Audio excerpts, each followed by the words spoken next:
All right, hello to our first 200 people, and the number is growing. Very fun to see all these people joining for this great event. It's incredible. Thank you for that, Adam. Hi, everyone. I'm Manju. I'm an organizer here at the Progressive Change Campaign Committee, and I want to thank everyone for joining us today. This is going to be an incredible event. Just a few programmatic notes before we dive in. For those who haven't yet, if you feel comfortable, please go ahead and turn your videos on so we can feel like we're in a room together. Today, we're going to hear from Senator Warren, Adam McKay, and David Sirota about Don't Look Up and translating climate awareness into action. And then we'll take some questions from the audience. They'll each speak for about 5 minutes, and then we'll take questions. So to ask a question, please submit it in the Zoom chat with your hometown and state, and then we'll call on you during the Q&A portion. And please feel free to send your questions at any point, including now forward. Also be on the lookout for a direct message from Nick in the chat if you're selected, and we will request that you unmute yourself so you can ask a question. So you'll get that prompt and then you can unmute and ask your question. And to be sensitive of our panel members' time, we won't have time to get to every question, but we'll try to get to as many as we can. That's a promise.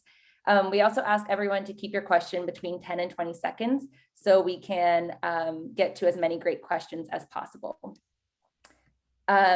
We will be sharing ways to take action in the chat as well, so keep a lookout for that. This event comes as oil prices, inflation, Russia, and economic policies before Congress are central in the news, and all of these will be addressed today.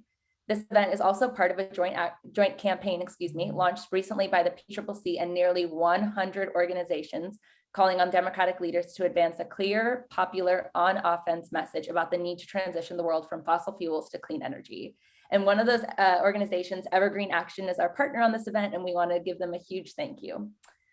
Lastly, right now, we're going to do something a little special for everyone here. We're going to give everyone the ability to unmute themselves. So on the count of 3, we want our special guests to all hear all of us saying welcome and saying thank you for all of their great work. So are y'all ready to unmute? On 3. 1, 2, 3. Hi. Hi, welcome. welcome. Excited to be here. Thank you. Good to see you. Thank you. Can't wait to hear what you have to say. Can't wait to meet you. Thank you guys. Thank you guys for that. That was amazing. So let me just say this. That was really fun. So this is clearly a clean energy event and a high energy event. So with that, I'm going to turn it over to the person who inspired us to start this 100 organization coalition around clean energy, PCCC co-founder, Dr. Stephanie Taylor. Thank you, Manju. And to everyone else on the PTRIP team who put this event together. Thank you to all the PTRIP members joining us for this special event. And thank you to our good friend, Senator Elizabeth Warren, as well as Adam McKay and David Sirota for joining us today. We're grateful for all the critical work they do in the fight for a better world. Don't Look Up is a brilliant, necessary film that calls us to action on the climate emergency and all the other existential threats like war, pandemic, and the end of democracy that are barreling towards us as we plod along in our comfortable lives. And here at PTRIP, we want to take the message of this film to heart, to treat this moment with the urgency that it requires, and to think harder about our own activism and how to make sure we're putting our energy into the fights that matter, and how to move the conversation with voters through culture and narrative and storytelling, and eventually government action. This film is one of the best examples we've seen of how to reach millions of people with an urgent message that's also entertaining and accessible and meets people where they are. We need to learn from this, and we need much more of this. So now my co-founder, Adam Green, will say a few more words about one of our recent efforts on this front and then introduce the panel. Great, thanks, Stephanie. Thanks for inspiring our work in this area. Thanks to our whole team that's been working so hard on this event and this campaign. And thanks to Senator Warren and Adam McKay and David Sirota for joining us for today's event. You know, if you search YouTube, you'll find numerous panels or interviews that Adam or David have participated in about Don't Look Up. And we recommend them all for insight into the origin story about this movie and their descriptions of their dire warning about climate, about corporate power, about the media, about the challenge to truth itself. And we'll definitely hit on all those things today. But we really wanted this event to be different, including for them. We didn't want to just talk about the movie we wanted to get one of America's leading lawmakers and one of the best thinkers when it comes to effective governing, our good friend Senator Elizabeth Warren, to join us and talk together about how we turn awareness of the existential climate crisis that the movie helped bring about into government action. So what's our theory of change for how we get this all done? What are the challenges? Who are the challenges? And how do we overcome them in the limited time that we have? We've been working for about 3 months, since January, to pull this specific event together because it was so exciting to think about. And in that time period between January and April, we got a new curveball in the mix. The spike in oil prices, Russia's aggression, and a furious messaging battle to define what is happening and to define the solutions. All of this is playing out while $555 billion in climate legislation stands one vote away in the Senate from potentially passing into law. Big oil and Republican politicians, and unfortunately some Democratic politicians, are using this moment to call for more drill baby drill in America, as if that's somehow our solution to our nation's energy independence goal. And they completely ignore the fact that Europe would still be dependent on oil from Russia and Saudi Arabia and other countries, as Europe makes foreign policy decisions in situations like Ukraine. And that's why we organized a coalition of nearly 100 organizations, climate groups, veterans groups, anti-war groups, and multi-issue progressive groups like ourselves, and our friends at Evergreen Action. There's a lot of criticism out there of democratic messaging, and we wanted to be part of the solution.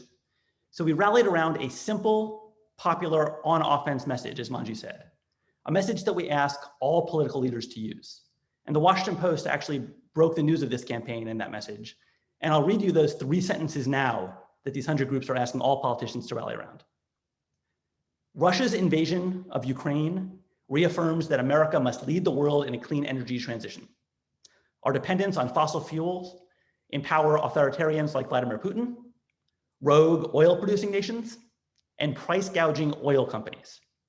For the sake of our national security and our planet, we call on America's leaders to take immediate action to invest in domestic clean energy jobs and end our dependence on fossil fuel. Imagine if every politician who was on TV just said those 3 sentences, what it would do to help change the conversation and position the Democratic Party right now. This is really part of an ongoing campaign that we're doing. And after we launched that statement from 100 groups, our next step was asking members of Congress to amplify that statement. And we're very thankful that some of the first to do so were Senator Warren, Representative Barbara Lee, Representative Jared Huffman, Representative Mike Levin, and Representative Joe Neguse, among others, and more to come. Now, today's event is part of the ongoing campaign to help right the ship of how we talk about this issue, because how we define the solutions is directly related to whether or not we get the right kind of action. And we're thrilled that some national reporters are here covering this event because it deserves to be covered. So with that, I am thrilled to introduce our first guest, Adam McKay, who is the writer-director of Don't Look Up. Adam, we are super excited to hear any thoughts you have to offer about the movie itself, and also your hopes and dreams for how awareness from your film can help inspire action by our government. So with immense gratitude, the floor is yours.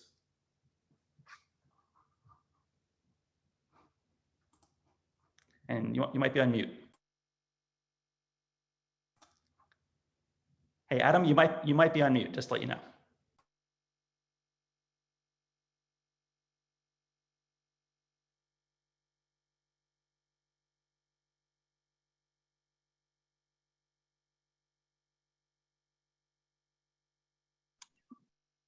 There we go.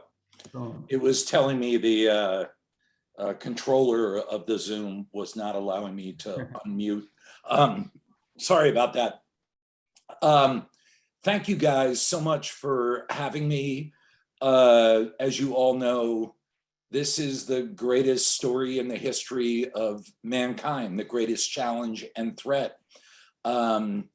And, you know, we tried to make a movie and we were lucky enough to have Netflix behind us, which is a distribution engine that has never existed before. And David and I were very happy about the fact that the movie shot out to the entire world, but we didn't know what the world would think. And after the movie was released, it was amazing to see. I think we were #1 in something like 96 countries, that the entire world feels this. Average people on the ground know what's going on, and they know that they're being lied to, or not lied to, but they know that they're being misled. And it went from sort of a moment of desperation for us in making this movie to something that was really heartening, to see countries as diverse as Pakistan, Nigeria, the Philippines, Vietnam, the US, to see this movie be embraced in the way that it was, and to show that, you know, people are feeling this across the globe. But as you guys know, the main problem is a system that is clogged with big money, and that is clogged with broken incentives, careerism, habitual patterns. And the challenge that we're looking at with the climate emergency is so beyond the comprehension of anything we've ever dealt with, that it sometimes, and it's the reason part of our movie is a comedy, it can become funny to watch as media, leaders, businesses, because of broken incentives, because of a lack of desire to hear about how climate really works. It can be kind of funny to watch how much we're stumbling over ourselves. But underneath it all with this movie was the horror of what we're headed towards, which, as you all know, I think most of the people on this chat know, is absolutely horrific. And it was an experience like none other that I've ever had. We've done movies about the financial crisis. We've done movies about Dick Cheney, the Iraq War. We've done a lot of projects, but this one, as a filmmaker and as a person who tries to tap into audiences, I felt feelings that I've never experienced before. So I think the big thing when we talk about this is it's different than a lot of the other issues that we're used to dealing with. I mean, there's a book by Eric Larson, The Splendid and the Vile, that's about the bombing of London, after the beginning of the Nazis declaring war on England. And it's a really good book to read, because I think it captures the mood we're in right now. And what you see with the UK at that time was that they had to prepare for something they knew that was coming. And I think the moment we're living in right now, what you have to imagine is we're not preparing. That what if Winston Churchill, what if the British people had just said, everything's going to be fine?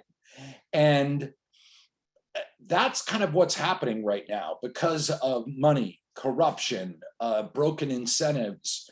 We're not connecting emotionally to this event, to this moment. And I think we have to be honest about it, that the panic, the fear that we should be feeling is not happening, that our collective system of communication has been corrupted, broken, trivialized, turned into entertainment.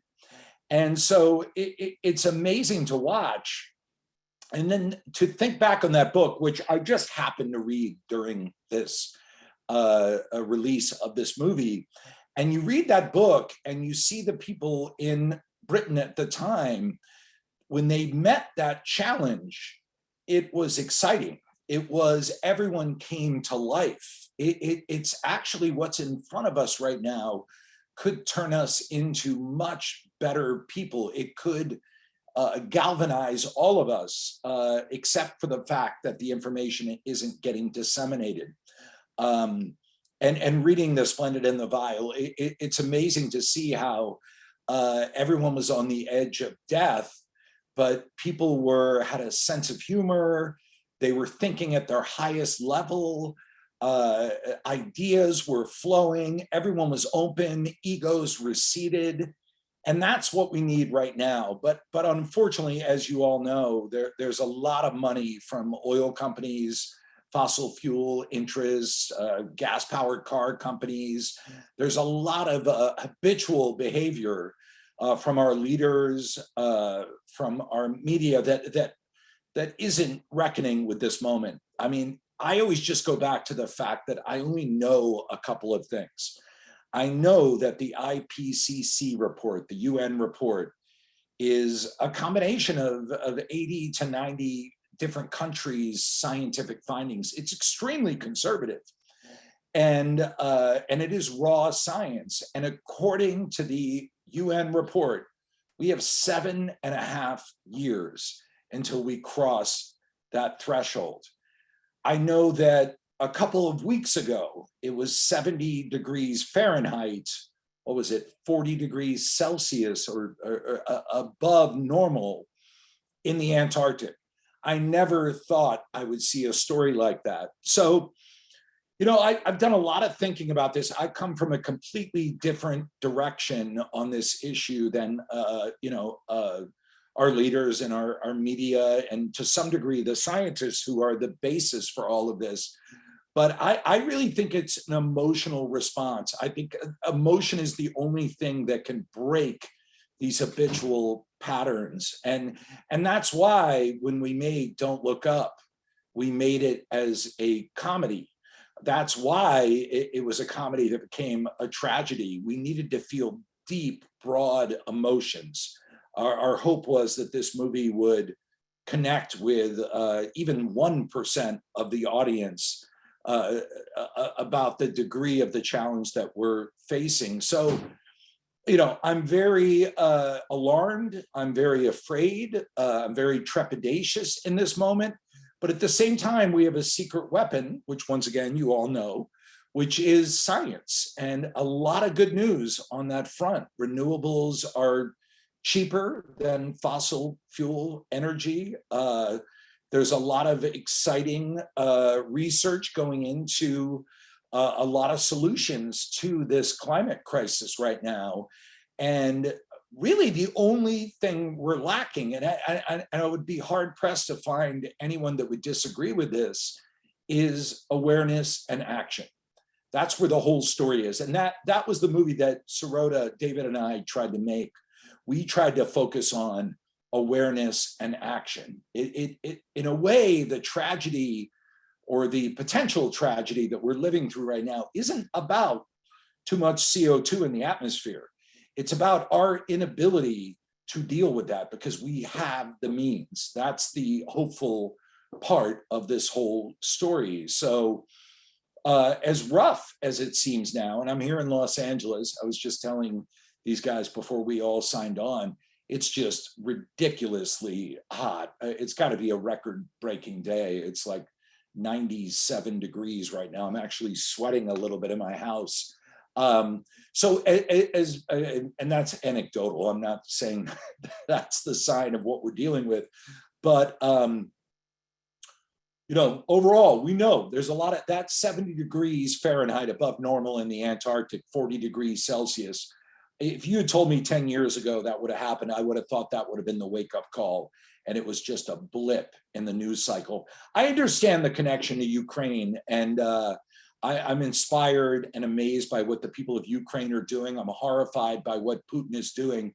But this story, the climate crisis, is so much larger than anything we can imagine, that when I see people trying to use the Ukraine story to even piggyback into it, part of me feels a little disheartened.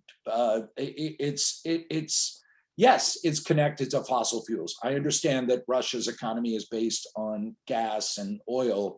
I understand that part of the reason they want to invade Ukraine is, you know, for their breadbasket status and also more oil and their desperation. But my God, what we're looking at right now, the hard science, what we know in this moment.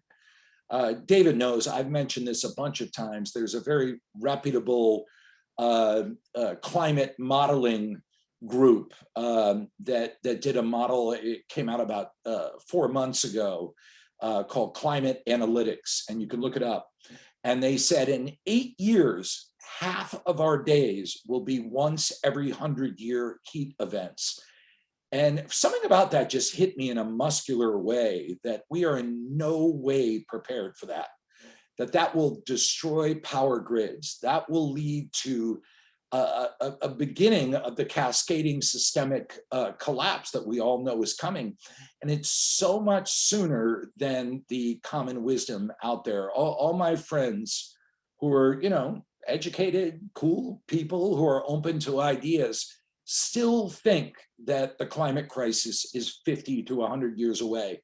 That is the number one thing I've learned through the last 5 months of this press tour that we've done for this movie, is that the time frame is not being communicated, and it's not being understood by people. There are still tons of people that fall under the somewhat concerned parameters of the polling numbers. So, we have the answers. When people band together in the past, we know we can do amazing things. So I am hopeful, but this awareness and action level is where we're stuck at right now. And it's amazing to watch every day, to see our culture sort of ignore the greatest story, the greatest threat in the history of mankind, without exaggeration. The second is nuclear war, and then there's like no third or fourth. But overall, I am hopeful. If we can crack this line of awareness and action, I think we can do amazing things. So anyway, those are my thoughts. Thank you guys for having me, and I'll pass it off to our moderator. Thank you so much, Adam. And we kept you on mute to symbolically remind people of one of your critiques in the movie about big media silencing the truth tellers. I'm going to give it off to David Sirota for the next 5 minutes, and then we will hear from Senator Warren for 5 minutes. Awesome.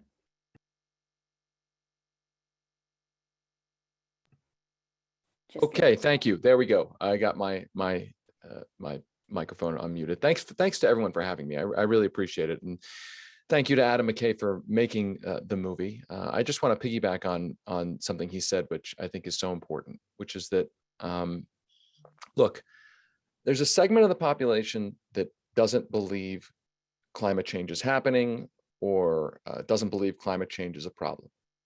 There's a segment of the population, I'm guessing most, if not everybody on this call is in this segment of the population, the segment of the population that believes climate change is happening and is urgent and needs to be dealt with immediately. There's a huge part of the population that believes climate science, but doesn't necessarily know or appreciate the urgency of the situation. And I think part of the political point of the movie was to try to galvanize a portion of that population, whichever, as much as we can reach, to understand and politically act on the urgency. Because if we can move that part of the population to seeing climate change not only as urgent, but as electorally salient, electorally urgent, then I think we actually have a chance to make the kinds of changes that need to be made in policy. I think right now the jury is still out, if we're being honest, about how electorally salient climate change is. I run a investigative news site called The Lever, which I hope people will check out at levernews.com. We recently did a story about, as one example, a congressional race in Oregon. And the congressional race has a candidate in there who had been in the past for major fossil fuel development.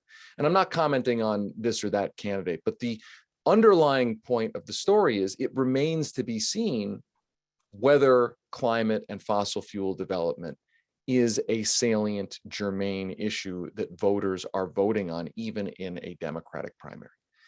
And my view is that until it is a salient urgent and germane issue in Democratic primaries and in general elections, in elections across the board, whether for Congress or state legislature or the like. That until it is, we're going to be stuck in this loop of marginally, at best, taking marginal steps, but not taking the kinds of steps that scientists are begging us to take. So I think the political project of what we're talking about has to focus on making climate change a voting issue on the minds of voters. Because ultimately, if we are successful in doing that, it means that then when politicians who were bought by the oil industry or politicians who don't want to take transformative action, when they are casting votes to kill what scientists say needs to be done, or they are doing things, they are not doing executive actions or the like, that doesn't just become a one-day news story. That becomes a political problem at home for those politicians. So to my mind, that is the fundamental political challenge here. And we're not going to get a lot of help from corporate media that is very much bankrolled by the fossil fuel industry that does not want climate change to become that electoral and political issue in elections, right? The fossil fuel industry doesn't have to fight it out on the merits of the issue if it can effectively keep climate change out of the campaign discourse in elections. It doesn't have to air ads trying to make its point, whatever point it is. It doesn't have to do all those things if it's just not a germane issue in elections. And so, and media doesn't want it to necessarily be a germane issue. So ultimately, this is the Gordian knot. Like, how do we actually make it a germane issue? Because everything else, I would argue, flows from there. And so I think the work that organizations are doing to try to, and I hate to use this term because it's not a political issue, right? But to politicize this issue, that is actually the work that needs to be done. And I say I don't like to use that because it's, you know, there's the scene in our movie where Jennifer Lawrence comes home to her parents' house and, you know, she's been sounding the alarm on a comet headed towards Earth. And there's my favorite line is when, you know, we're for the jobs that the comet will provide. But there's the line right before it that I think is equally as darkly hilarious, where the dad says, "No politics in this house," right? Like, the idea that an asteroid headed towards Earth is politics is just so ridiculous because it's not politics. It's just a thing. It's a giant rock headed towards Earth. And it's the same thing with climate change. The climate change at one level is not political. It's physics, right? It's just science. But it has to become an electoral political issue in terms of how voters are judging politicians. If we can actually accomplish that at scale, to my mind, that is the spring from which the change will actually come. Because that would mean that every time a politician takes a vote on these issues, they actually have to worry about what happens to them back home with their constituents. And I'm telling you this from the state of Colorado, which is an oil and gas state. And my wife, who, by the way, was a PCCC supported candidate, my wife who won her primary to be in the legislature, I know from watching her in her legislature, I know her and her colleagues are constantly thinking about, what am I going to get heat for when it's time to run for re-election? And so doing the work to make sure that these politicians at all levels know that they're going to feel heat for what they do on this issue, to me, that is the key part of the political work that needs to be done. Thank you so much, David. We are going to move to Senator Warren to hear her opening remarks, which we're all very excited about. And thank you so much, David, as well.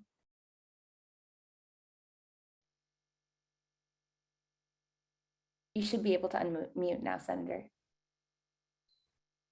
There we go. Good. When I tried, it said, no, the host will not let you. Anyway, I'm delighted to be here with all of you. I have to start by saying thank you to all my friends at PCCC and all the members who are here in numbers to affirm what we know, and that is that the climate crisis is here and it must be urgently addressed. I want to say a very special thank you to Adam and Stephanie for hosting this event. We've been partners from the very beginning, and I will always be grateful to you for the fights that you fight and the fights that we get to fight side by side. I'm also just delighted to be here with Adam McKay and David Sirota. I don't know if either of them remembers it, but our biggest connections started back when I was fighting for the Consumer Financial Protection Bureau, and you both in your individual ways weighed in on that. So happy memories about this. And a reminder, we can do things. So anyway, let me start about the film. Don't Look Up is terrific. Smart, well done. I love movies that not only entertain, but that tease us to think. And this was it started out, I thought, as a very sly movie, which by the end is deeply wrenching. There have been a lot of disaster films over the years. A lot of fictional comets and asteroids threaten our survival. And I was making my notes last night about speaking, and I thought, oh, but this movie really hit home, which I think is not the phrase you want to use when we're talking about asteroid movies. In the others, I think the asteroid ultimately did not hit home.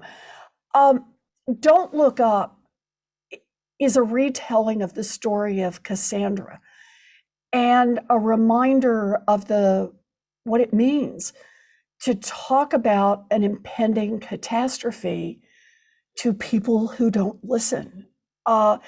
And we can laugh about the myth, but Don't Look Up is way too plausible in 2022. I felt like the film really underscored the urgency of our moment. And I agree with David's point, the urgency of our moment, not just on climate that Adam talked about, but also on politics. We are at a critical point for our transition to clean energy. We're running out of time.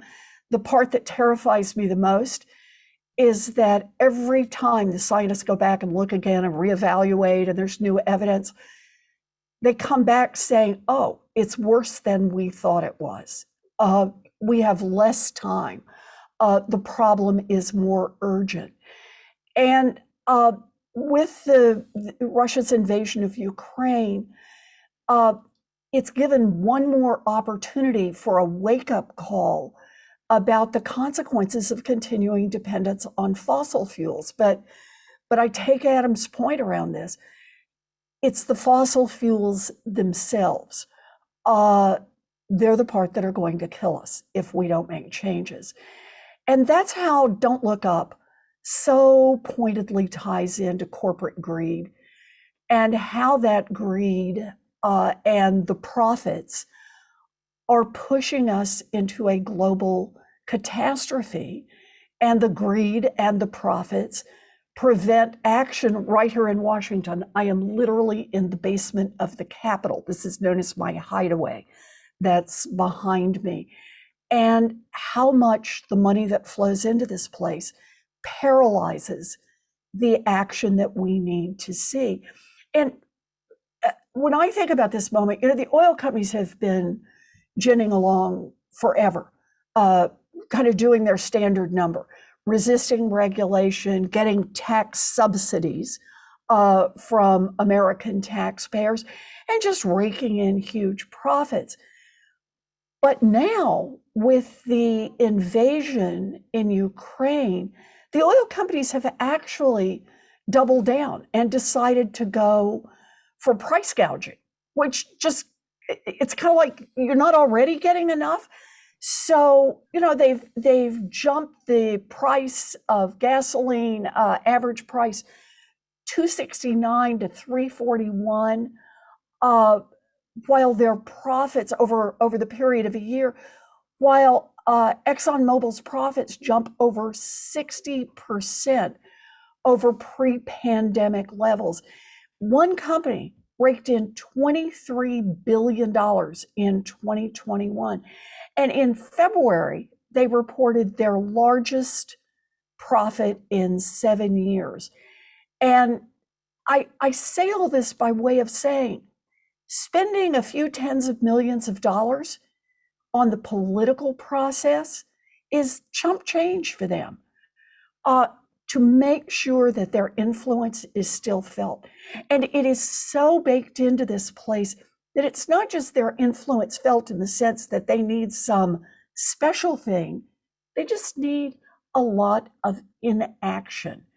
And I think it's just powerfully important that we start beating back and we make that politically salient now. Price gouging is one way to do this. Another way to promote change, I always look at what are our tools? What kind of things can we run on? The SEC's climate risk disclosure rules. Congressman Caston and I wrote the Climate Risk Disclosure Act to account for climate-related risks in our financial system and to ensure that the SEC implements strong rules for market transparency. One more point I just mentioned kind of in the things we need to be working on. The House and the Senate need to be doubling down again on investments in clean and renewable energy. Adam made the point that this is a moment when we actually should have some optimism, because clean and renewable energy is becoming cheaper, it's becoming well established. But again, going back to David's points about the politics, it actually competes on an unlevel playing field against big oil, because big oil gets subsidies from US taxpayers. So I see this as a point of inflection. It's one of the reasons I am so glad to see PCCC weigh in, not just with more progressive candidates, but encouraging candidates to take on the climate issue, to make it politically salient. We can't let the big oil lobbyists just continue to protect their interests and to keep us from acting. Instead, we need the United States to lead in the transition to clean and renewable energy, to reduce our dependence on oil, to end the price gouging. We need to take affirmative steps here in Congress. And the only way we do that is if we get the right people who are willing to fight this fight. So my bottom line, we don't get what we don't fight for. And fighting against what's happening in Washington that facilitates our climate crisis is definitely a fight worth having. So I just want to thank you all for inviting me to join you today. I think we have some Q&A, and I'm glad to be part of that for as long as we're able to do that. Thank you so much, Senator Warren. Your words are incredible, and I think we all completely agree. So I just want to share really quickly that 2,000 people are watching right now live, which is incredible. Thank you all for your continued support and wanting to act and act now. We're going to go ahead and move to Jamal Rod from Evergreen Action, our partner on this event and our partner on the joint action with nearly 100 progressive groups, to ask the first question. Thank you. Thank you, David and Adam, for making such an incredible movie. Thank you, Senator Warren, for your leadership. I was so glad to hear you talk about the climate investments that we need to be making. Our group, Evergreen Action, released a memo just last week highlighting the 15 key investments from the House-passed reconciliation bill that will reduce US demand for Russian fossil fuel. As you know, these investments can insulate working families from the volatility of fossil fuel prices that working families are experiencing right now. It'll stop enabling fossil-fueled fascists like Vladimir Putin and cut pollution to avert the worst consequences of the current climate crisis. And the polling suggests that 2/3 of voters, a recent survey from Data for Progress, that they're in favor of these types of investments in clean energy and renewables and tax credits to lower the cost of renewable energy. So my question to you is, with majority support from Americans, from a growing consensus with Senate Democrats, we face a make or break moment in this fight against the climate crisis. We can't wait till the midterms or the heat of summer for these investments to die. How can our group help ensure that we get these climate investments over the finish line? How do we ensure that we're not at that Last Supper table saying, at least we tried, from the movie? So I'll take the first cut at this. Make as much noise as you can. I mean, that's just the bottom line here. I'm going to make the assumption that before the midterms, we're not going to have any changes in personnel here in the Senate. As you rightly have pointed out, the House has done its job. We could just simply pick that up and pass it. And if we did, we'd be a whole lot better off. We just got to round up 50 votes on our side. And part of the problem is the one person that we can't drag across the finish line. But I'll be blunt. The second part of the problem is making sure that the other 49 of us really feel the heat that this is an urgent moment. And it's not okay to say, well, we're going to make that work. And maybe we'll all get together in another month. And in other words, just keep dragging this thing out. So this is it right now. It's make as much noise as you can. And then part two, because I do have to say this, I agree with you. I don't want to wait to the midterms, but I sure as hell don't want to arrive at the midterms and discover on the other side of that we have not picked up more votes in the United States Senate. The whole world would look different right now if we just had two more Republicans. Two more Democrats, said that one backwards. Even one more Democrat. Just changes the whole dynamic of what we need to do in this place. So I know everyone does this year the election is more important than ever. And partly that's because each year they have been getting more intensively important. Yes, it was very important in 2020 to get rid of Donald Trump and to return control of the Senate to the Democrats. But 2022, while we've got a Democrat in the White House, we have got to hang on to the House. We need to expand our lead in the Senate. If we can do that, we can truly make transformative change. So I have just laid out my own agenda. I've got a whole list of bills and executive orders and everything else I want to work on. But the number one thing in my sights going forward is the team effort. I'm not up this go round. It's the team effort of getting us two more Democratic senators and also trying to help as much as I can in the House. I truly believe the future of our world depends on it. Not to put too much pressure on this, but that's how I see it. So thank you. And thanks, by the way, Jamal, you didn't take enough credit for all the help you put in making sure that what made it into the bill in the House side is the right stuff. That's the right foundation. So thank you.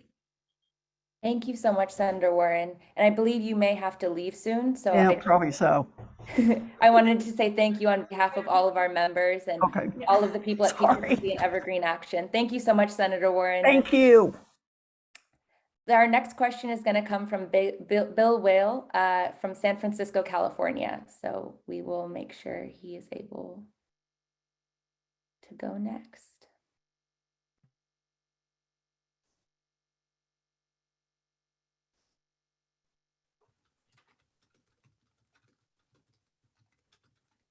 Give us just one moment. We're going to make sure he can ask his question live.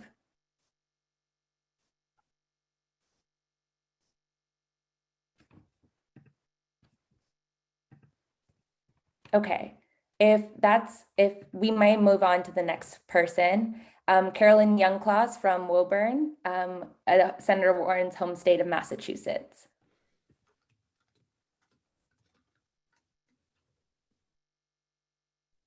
Let's get her up here and ask her question.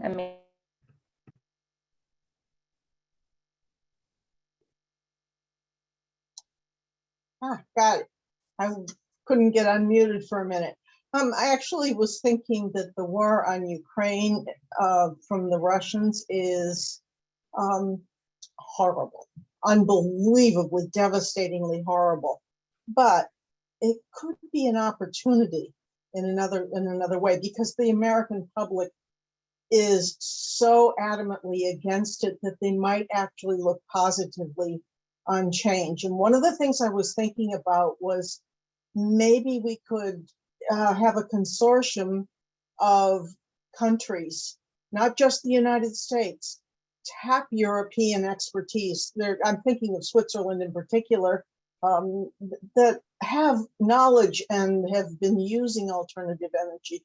If we got together against Russia, whose primary economic engine is fossil fuels, and we took that economic engine away from them by not needing it anymore,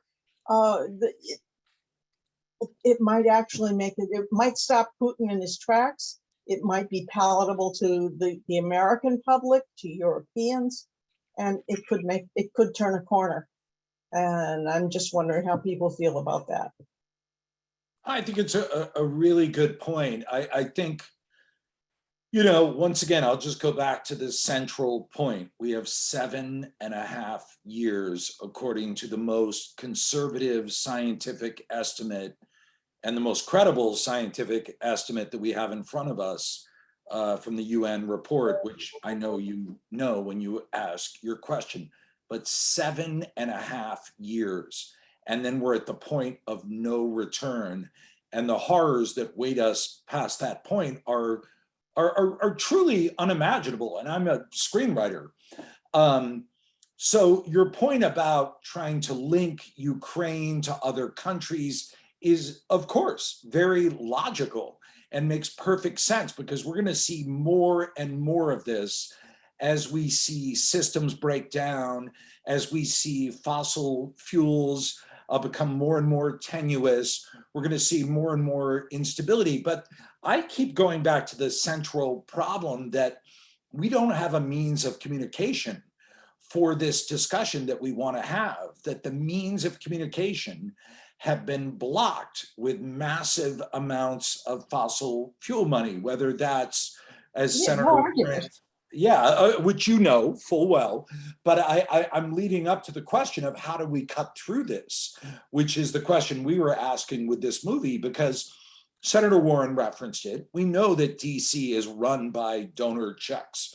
I mean, it wasn't, 40, 50 years ago, that was not the case. Dirty money was a part of it. But into the 80s, it took over Washington, D.C. They're not representing people, they're representing donor checks. So we know that. We know that the media is taking massive amounts of fossil fuel advertising money. We know that the media is not properly covering this story. I have friends who are in the media who would tell you this. So to me, the big question is, how do we cut through this? Because this is kind of the moment we're in right now. And I think we have to break the normal patterns of behavior. I think we have to start behaving in a way that matches the moment, and that involves emotion, that involves tears, that involves acting against our own self-interest. And we're not seeing any of that come from Washington, D.C. right now. We're not seeing, with some exceptions, there are some people in the media that are working very hard, don't get me wrong, but for the most part in the media, we're not seeing that. So your solution that you're talking about, I couldn't agree more, but I just don't see any roads of communication that would bolster that. The only thing, David, what do you think? I mean, the only thing I'll add is that confirming that analysis is the fact that the war in Russia prompted a media narrative that effectively was a narrative pushing the world to make the climate crisis worse. I mean, like that actually, that literally happened, right? It was like the war happened and it was like, how do we actually increase oil drilling?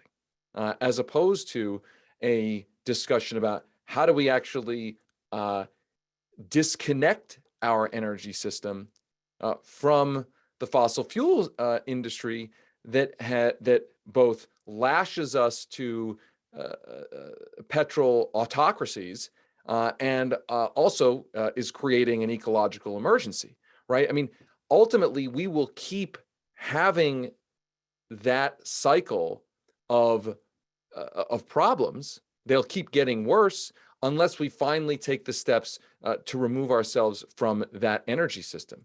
So I think, like, I mean, it's not a satisfying answer, but to just support what Adam's saying, if that's the communication system we have now, where a war that relates to fossil fuel doesn't prompt us to say, how do we get off fossil fuel? It actually prompts us, the conversation to be, how do we actually pump more fossil fuel? Then something is fundamentally, deeply broken. But that said, just one point of optimism. There was a discussion, like for 6 seconds, about maybe we should get Europe as many heat pumps as possible, right? Maybe we should invoke the Defense Production Act to actually produce much more energy efficient, climate friendly energy systems to get them over to Europe. Now, I sat back and I sort of laughed in like a dark laugh cry that, like, why does it take a war over there to get us to talk about producing heat pumps for over there? Why don't we produce heat pumps for here, right? Like, it's kind of crazy the way these things move, but I would say this. I would say one thing we've learned about recent history is that things can move slow for a long time, and then they can move really, really, really fast. And so call me a crazy eternal optimist, but I do think that we have to always keep that in mind, that it can be slow for a long time and then things can happen really quickly. Yeah, that's a great point, David. I actually just want to dovetail with what you said and actually address something Adam McKay said in the opening about shoehorning Ukraine into this conversation. In general, I think we completely agree. We don't need the other stuff to make the case for a massive infusion of climate solutions. However, as David was just pointing out, what we witnessed, as an organization that talks to the White House and the House and the Senate, in the days after the Ukraine war began, was a shell-shocked Democratic establishment. People having no idea how to message about this, and the Joe Manchins of the world and the big oil companies of the world using this moment and parlaying it into a drill baby drill mantra. And we saw the prospect of $555 billion for clean energy investments potentially going away entirely or getting cannibalized by big oil and other priorities. So it was in that environment that we worked with others to launch a campaign. Seth and I have a saying, when there's chaos, lead. And we were basically saying, let's give Democratic talking heads, people with a bully pulpit, something productive to say. And unfortunately, just this past Sunday, a couple days ago, some folks from the White House were on the Sunday shows making the case for drill baby drill and saying that oil companies aren't using their permits enough. They need to drill faster. And if they don't do it, we'll give it to somebody else so they can drill faster. And we just see that going in the exact opposite direction. So, point well taken that we shouldn't be having this conversation, but given that curveball that was thrown at us, we're desperately trying to kind of keep what's on the table and make it even bigger in terms of climate investments. Does that make any sense? Yeah, no, I agree. I mean, I think we've got to be for real. Some of my favorite writing over the past 10 years, whether it's Michael Lewis, whether it's Daniel Kahneman, is about seeing, there's a great book called The Biggest Bluff by Maria Konnikova that is all focused on seeing the real moment through the sort of garbage and hooks and scent trails that try and distract us. And I think if we really are looking honestly at this moment, the Democratic Party is a disaster when it comes to climate. And the Republicans are beyond a disaster. They're a delusional, malevolent force. They deny it, but the Democrats acknowledge it and then just slow play it constantly.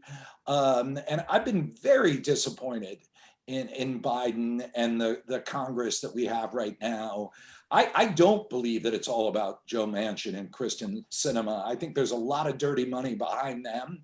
And if they weren't there, much like Max Baucus in the past or Joe Lieberman, we've seen this story for 40, almost 50 years, that Chuck Schumer, that these people can drag their feet. And as I always joke, they're the Washington Generals of political parties. They always find a way to lose. And that's not by accident. That's about dirty money. The Democratic Party is really in a dangerous spot right now. So, and the Republicans just are unapologetic. They will head us off the cliff. So America's in a very scary place right now, but fortunately the world isn't and science isn't. So as dire as that sounds, I'm still ultimately hopeful. And there are good people in Washington, D.C., a few. And ultimately, I think reality always wins.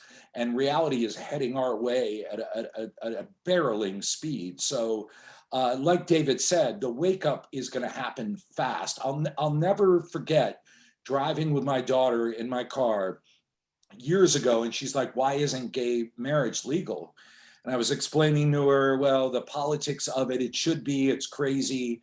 And then literally, and ironically, it was Joe Biden who sort of spoke the quiet part out loud and said, yeah, it's ridiculous. And within like 2 months, it became legal. So there's a lot of hopeful stuff, but where we're at right now is definitely chest deep in a swamp of just absolutely filthy money and broken incentives. Thank you, Adam. I do want to also go to Janet Walker Ortiz from Silver City, New Mexico, to ask her a question.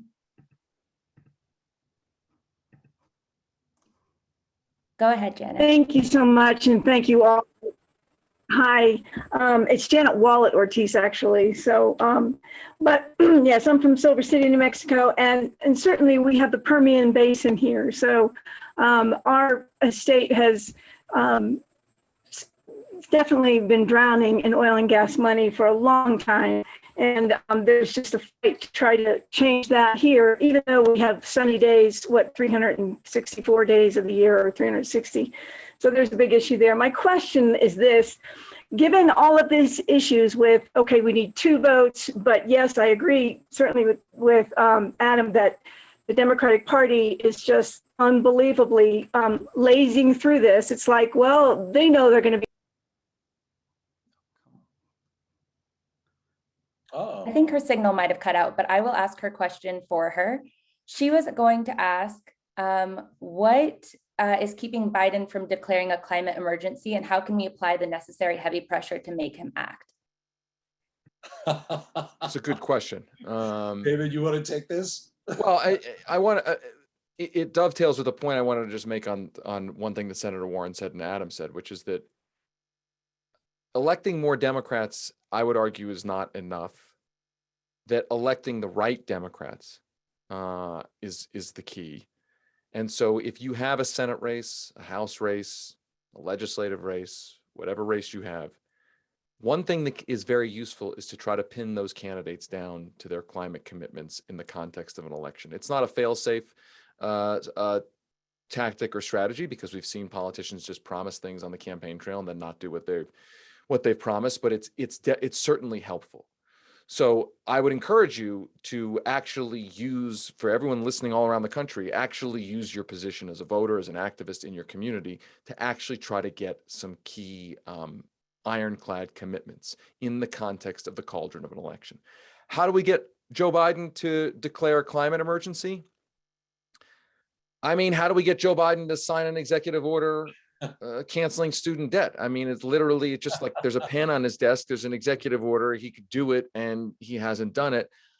You know, this is the $64 trillion question on everything. I don't really know the answer, other than to say the best that we can do right now is shame. I mean, it's not a satisfying answer, but when you're asking about how to get one person to just do the right thing, one person who's in office with power, it's to try to make as much noise as possible in a way that makes it politically impossible for that person to not do what needs to be done. I wish I had a better answer than that, but that's the best I can come up with. David, I would even say this: it's incredibly simple. it's once again, it speaks to how wonderfully effective our culture of distraction is. And I know some of you are like, wait a minute, Adam, you make movies and TV, and you're right. I'm not pointing a finger at any individual. I'm talking about a system, but it's really this simple. Who are you voting for? Who are they taking money from? Once they're in office, there is no greater threat than this 7.5-year threshold we have for the collapse of civilization, which is the climate crisis. That's it. Who are you voting for? Who are they taking money from? And this should be the North Star for every bit of media coverage, conversation, discussion across the board. But somehow it's the last thing we talk about when it's the most important. And that's not by accident. That's conflict of interest. That's a culture that's been warped by giant money. And once again, not pointing a finger at any individual. It's a systemic thing. But don't you agree, David? Like, that's it. Who are you voting for? Who are they taking money from? Exactly. That, I mean, that's absolutely true. I used to say, I had this metaphor. When I went to baseball games with my father as a kid, my dad always said, when you hear the crack of the bat, don't watch the ball, watch the fielder. Okay, that's how you know where the ball is going, right? It's the same thing with politicians. Yes, listen to what they say, but look who is funding them, look who is funding their opponents. That will tell you typically where they really are. That will tell you, and it will tell you it is a better determinant of where they will be. So that is absolutely key. Thank you so much. Amazing. We're going to take one more question from PCCC members and then do our final remarks. Abby Albin is here from Fishers, Indiana. And go ahead and unmute, Abby. Hi, thank you all for doing this. Just to get right to it, what are some practical steps we can take at home and in our communities to promote sustainability and climate action? Yeah, so that's the, I would say, our elected representatives, who's paying them, is the #1 headline story. But the second thing is, there's a level to this, which I've certainly experienced when it comes to the climate, where we want to be active, we want to be a part of it, and there's the macro thing of we're living in a broken system, but there's also, and there's a lot of argument among the climate community about this, because as we know, what is it, like 10 companies are or 100 companies are responsible for 70% of the CO2 that's released into the atmosphere. I think that's the correct number. Fact check me on that. But I also think it's important that we have a sphere around us of active behavior. So, what I try and do is just, what can I do within my sphere of control? So I'm lucky enough to work in a bizarre field where we're wildly overpaid for making movies and TV. So I have solar panels, I have electric cars, I'm now looking into how can I travel across the Atlantic without using planes. So I have that luxury. Unfortunately, we live in a country that's just crushed by powerful elites and oligarchs. So most people are living paycheck to paycheck. But within that sphere, there are definitely things you can do. And I think the biggest one is, and this is what the advertising and marketing industries, which by the way are a $60 billion a year industry in our country, are constantly trying to replicate, but they can't, is just your day-to-day conversation, the circle of people around you. I mean, if you knew that a comet was about to hit Earth and you were hanging out with your friends, it would come up. It would change your emotional timbre of how you speak. And that's exactly the case with the climate emergency. Once again, 7.5 years away from the threshold. And the idea that this culture wants to tell us to act like things are normal, it's really poisonous and destructive. So that would be my #1 thing, is just let the emotion of this moment filter into your bones. Let the way that you talk to your family and your friends live in reality. Don't live in the distortion of reality.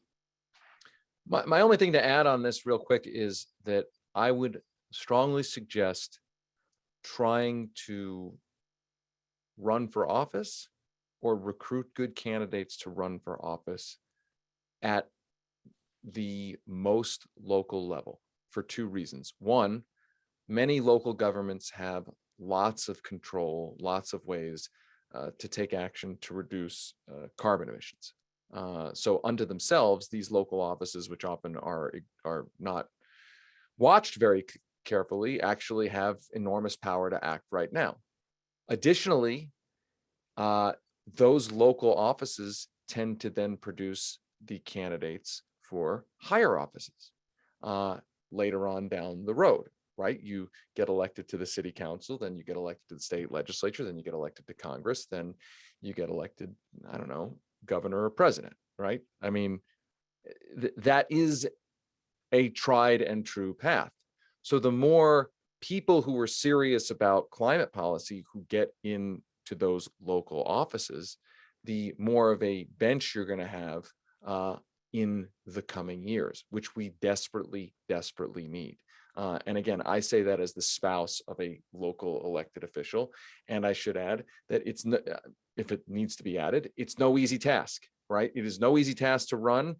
You shouldn't be under any illusions that it's easy, even for the smallest local office. It's a huge undertaking, but we absolutely desperately need good people to run for these offices. I would throw one other thing on there, and this is something that people don't talk about enough. If you call your local news's general number, whether they're broadcast or print, and say to them, what are you doing? Why aren't you covering the climate emergency, the biggest story? I've worked in television. When I was at Saturday Night Live, we would get calls and they have a lot of weight. You'd be surprised. We all know that calling your senator or congressperson has more weight than you think it does. But it's true of TV stations and print and online news as well. If you go at them and let them know they're not used to being held accountable, and encourage your friends to do so as well. I would just throw that on. But David's point is a huge point. He's right. Get more active than you think you even could, because the truth right now has a tremendous amount of value. And we learn this with our movie, with Don't Look Up. People are tired of BS. They're hungry for active truth. And there's an incredible moment of positive opportunity right now that we're staring at. Yep. Great. Thank you for that question, Abby. To that point that David made about running for office, would mention that anybody out there who is thinking about running for office or is running for office, please go to our website, boldprogressives.org. And there are lots of free candidate resources and you can apply for our endorsement there. I will share one anecdote, which will actually be a segue to my asking David and Adam to make some final remarks. I was at a conference pre-COVID talking to somebody, and this lady comes up to me and she's like, hi, I don't know if you remember me, but I was at your national candidate training a couple years ago, learning how to run a field program and talk on camera and raise money and everything else. And she goes, I was running for statewide office in New Mexico and I won, and I'm now the statewide commissioner of public lands, right? A key piece on the chessboard for dealing with the climate crisis on a local level. So that really dovetails with David's point about, especially in an oil and gas state. I mean, that is a serious office in a major oil and gas state. Yes, her name is Stephanie Garcia Richard. So that's just one example of, there is hope out there. And that's kind of what I want to ask Adam and David to share with us in their final remarks. Part of the theme of this event was translating the education and awareness from your movie to action. And just curious if you can give people some hope as we leave here. Are there any anecdotes that people have shared with you of having seen your movies and then doing things that they wouldn't have ordinarily have done? Or put another way, what is the impact of your movie that you have seen in the real world? And then any other final remarks you'd like to throw at us? Which one, David, you want to go first? Sure. I mean, look, the most obvious one was the large protests in France, climate protests, had somewhere upwards of 80,000 people out on a day, using the moniker of the movie, "Just Look Up," as their slogan, their organizing tool, and the like. So that was obviously gratifying to see that the movie was helping boost the climate movement.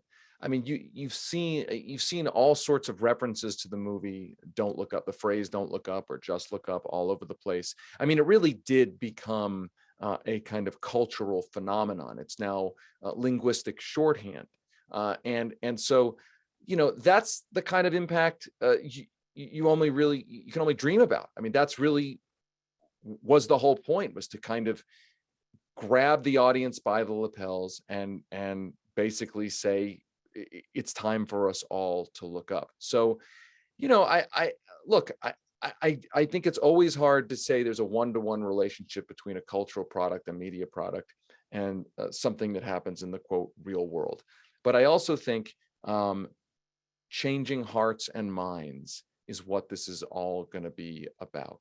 And here's the bottom line that I am optimistic about, which is that it actually doesn't take that many people to move policy. I think the old organizers rule is, what is it, 5% or maybe even 3%? If you get 3% of a population to actually be mobilized around something, 5% of a population to be mobilized around something, it can actually result in real changes at scale.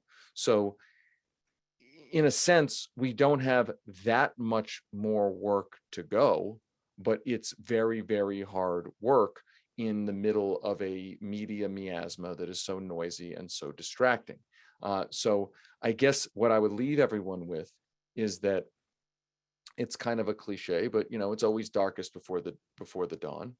But I actually think we're close to critical mass on not just awareness, but awareness of the urgency.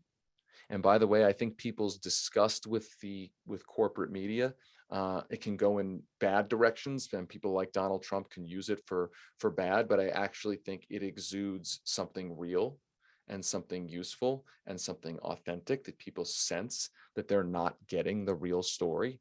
And that's an opportunity for us to tell the real story and to change those minds as quickly as possible. And I guess the silver lining of all the horrible weather and climate is that the horrible weather, the climate, the scary phenomenons are also amplifying the message that we need to actually do things.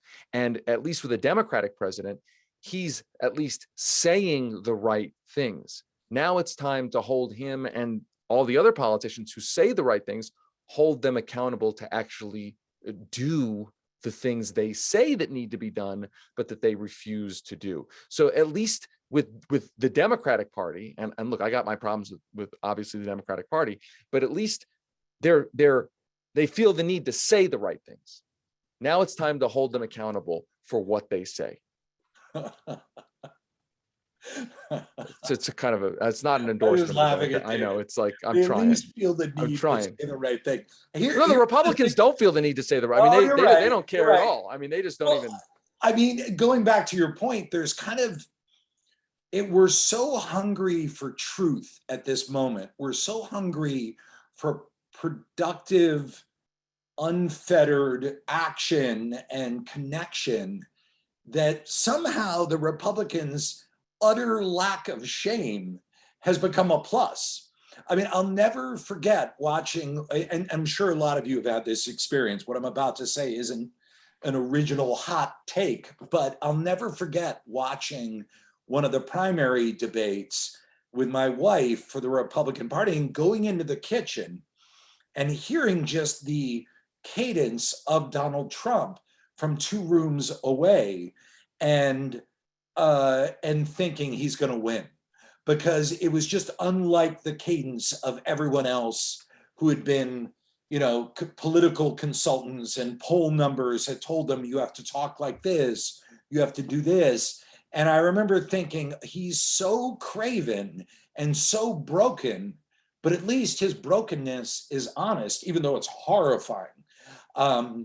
And I think that's kind of the point we're stuck at right now, is that we need to break some patterns, but I also think it's an incredible opportunity.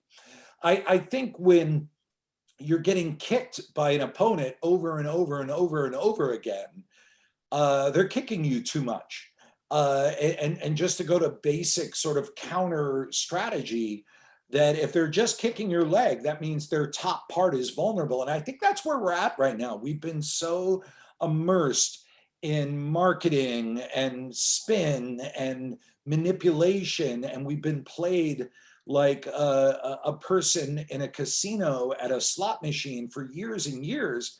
But there's also an incredible opportunity right now that if you speak the truth, if you break those patterns, if you call out the game at this point, you immediately have an advantage. And what happened with our movie is an example of that. When it was first released in theaters, we took a lot of crap from critics. And then when it went to the people, there was this giant gust of just clean air that just blew in, that blew David and I and the producers away.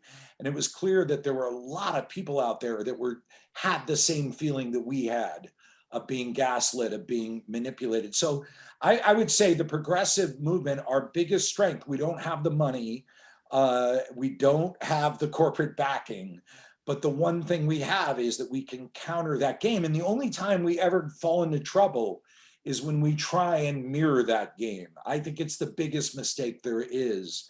And once again, the biggest shadow in the history of mankind is looming over us, the climate crisis. It's the Cuban Missile Crisis times a million. And I just think we got to let honest emotion and honest communication flood into it. So ultimately, I'm positive, like David said. Ultimately, I'm very hopeful, because reality always wins. And seeing a bunch of amazing, energetic, thoughtful people like you in this discussion, like, my God, once it tips, like gay marriage, like marijuana, I mean, those are smaller versions of the giant mountain that we're looking at. It's going to be really exciting. So as down as I can be on the Republicans and the Democrats and our means of communication, I'm very excited for the future.